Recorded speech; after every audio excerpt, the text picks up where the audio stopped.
کئی دنوں سے کہنا شروع کیا کہ پہلے درس کے بعد آپ کچھ صحت کے حوالے سے بھی رہنمائی کرتے تھے.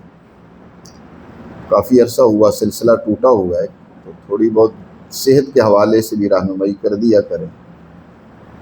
تو آج کیونکہ مختصر درس تھا، اس لیے صحت کے حوالے سے کچھ رہنمائی کی جاتی ہے.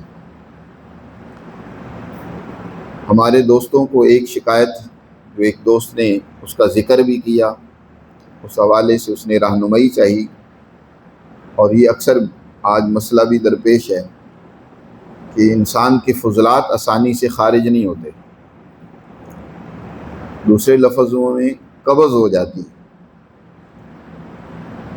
جسم کے اندر فضلات کا اخراج بھی ضروری ہے. جب جسم سے فضلات خارج نہ ہوں بر وقت، تو اس کے نتیجے میں وہی فضلات، کیونکہ زہر ہوتا ہے، وہ فاضل چیز ہوتی ہے، جسم سے بدن سے وہ فاضل چیز ہوتی ہے، اس کا جسم میں رہنا درست نہیں ہوتا.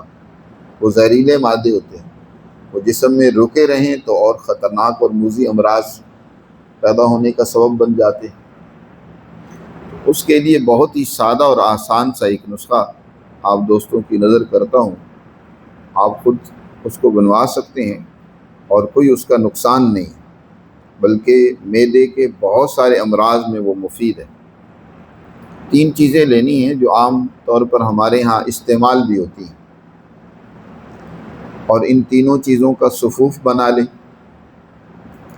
یا ان کو قہوے کی صورت میں بھی استعمال کر سکتے ہیں. ایک لینی ہے کلونجی.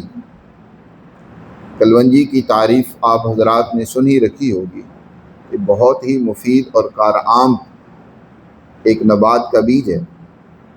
حضور صلی اللہ علیہ وسلم نے اس کی تعریف کرتے ہوئے فرمایا کہ اللہ نے اس میں ہر بیماری کی شفا رکھی. اور دوسری چیز اجوین ہے.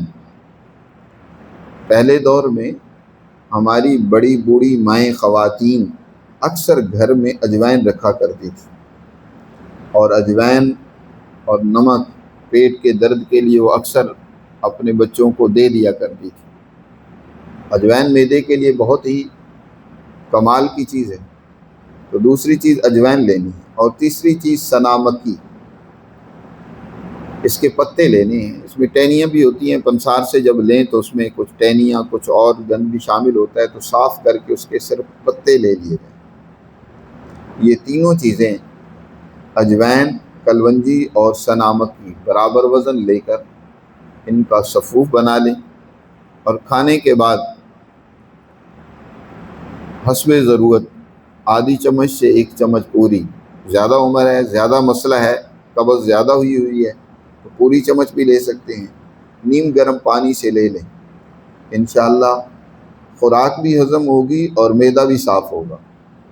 اور کس وقت ضرورت ہو زیادہ مارکیف، اس کو پھر کھانے کے علاوہ بھی دوسرے وقت میں لیا جا سکتا ہے. سونے سے پہلے لے لیں. تو یہ استعمال کریں، بہت ہی مفید اور کارآمد چیز ہے. شکریہ.